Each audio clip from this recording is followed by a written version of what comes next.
Welcome to the Crazy Town Podcast. I'm Jonas. And I'm TNT Dynamite, the explosive one. Let's crack into another one. So TNT, Yo.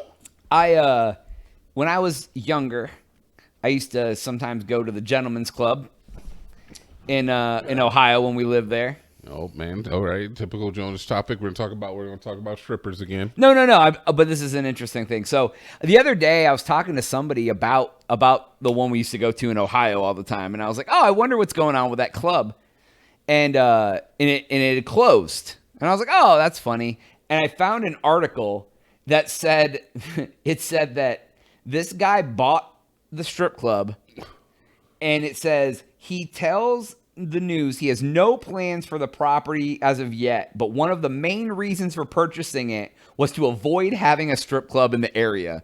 So he bought it, doesn't know what he's going to do with it, just so someone else couldn't turn it back into a strip club afterwards. Wow. I was like, oh, okay.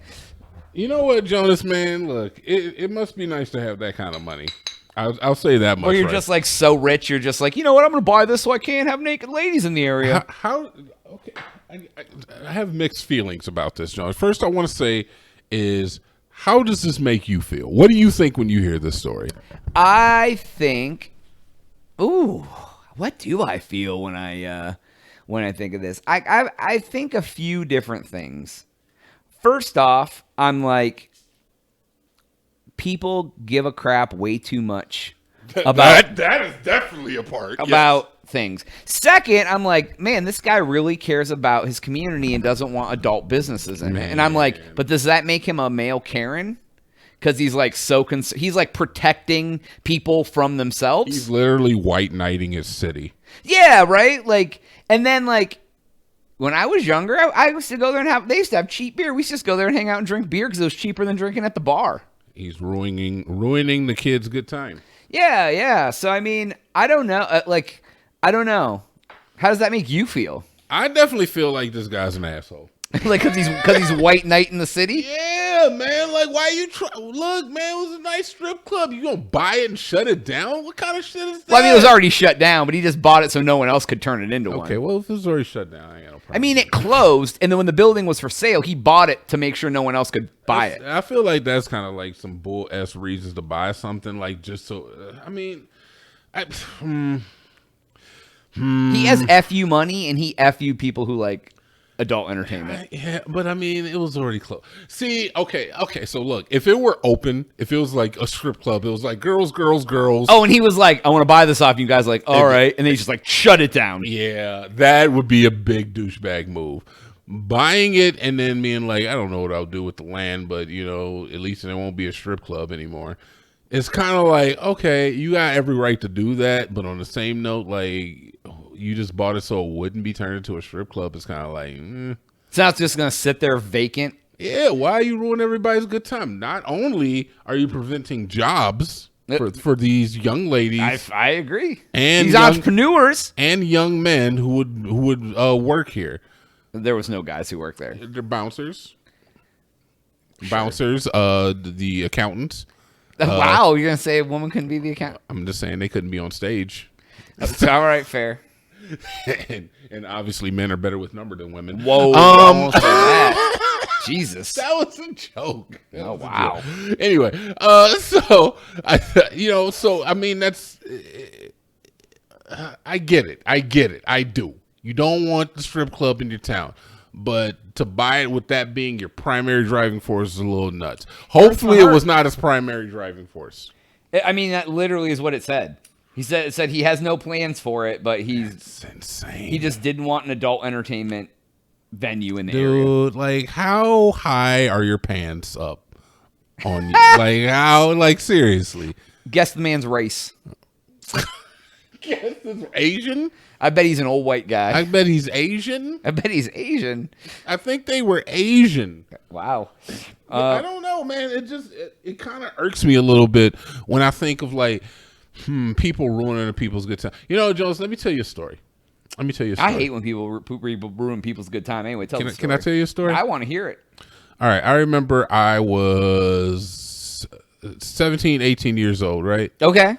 And I remember we were at a party, and everybody was drinking. Was I at this party? No. Okay. No. Good. So I'm not incriminated. Awesome. Yeah. Plus, I lied about the age. I was actually way younger. Okay. But I was 17, 18 years old. 18. And I was an everybody. adult.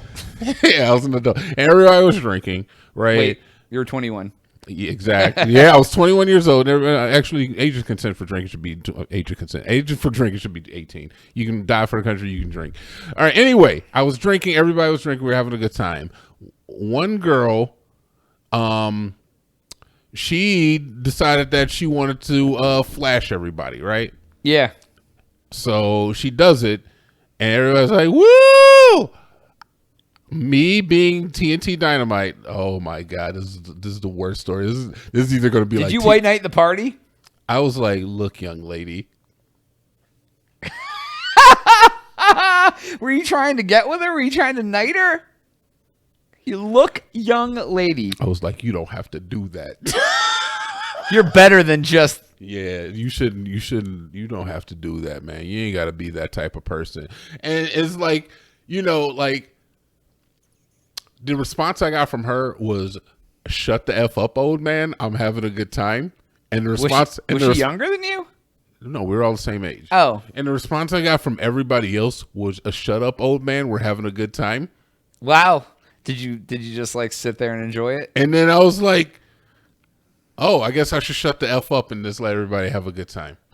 Because even in the cases where it seems like a person might be being abused or oppressed or used, or what's the other?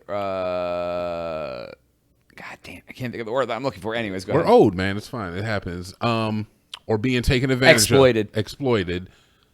Sometimes we need to take a step back and really ask the people, are you being exploited, or are you just making a conscious decision? Yeah, and that's the thing. It's like just because you choose to dance naked for money doesn't mean you don't want to dance naked for money.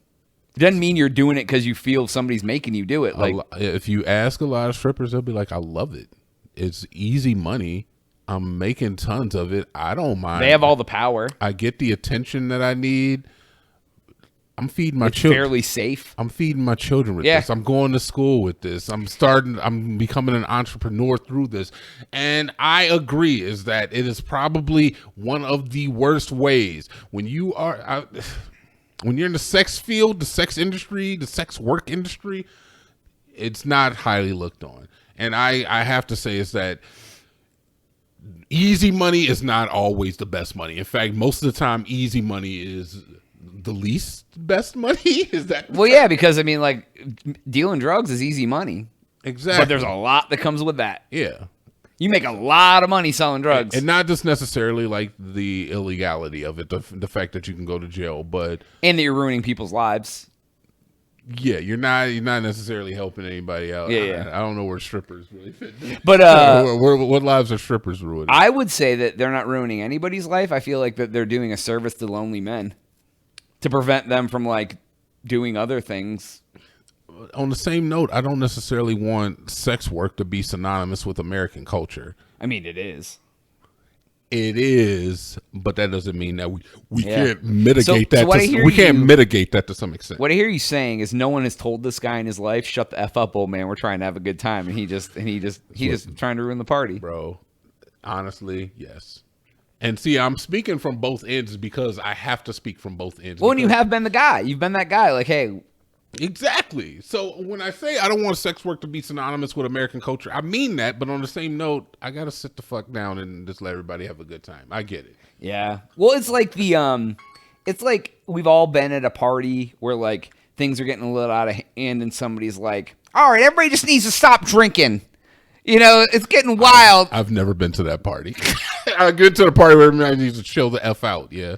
Yeah, well, I mean, like, being too loud or something. Yeah, like, oh, everybody, it's getting kind of riled up in here, and you're like, that never works. Shut the F down. That's when it just gets worse, man. Yeah, exactly. And that's the thing. It's like if you try to mitigate it, it's just going to get worse. What I feel like is going to happen is that someone's going to buy the building next door and turn it into like a double-decker, like, titty twister from Dusk Till Dawn strip club. That's even worse than the one that was there. Big Gay Al's and Bad Dragon Emporium. Yeah, exactly. That's it. So, anyways, anything else?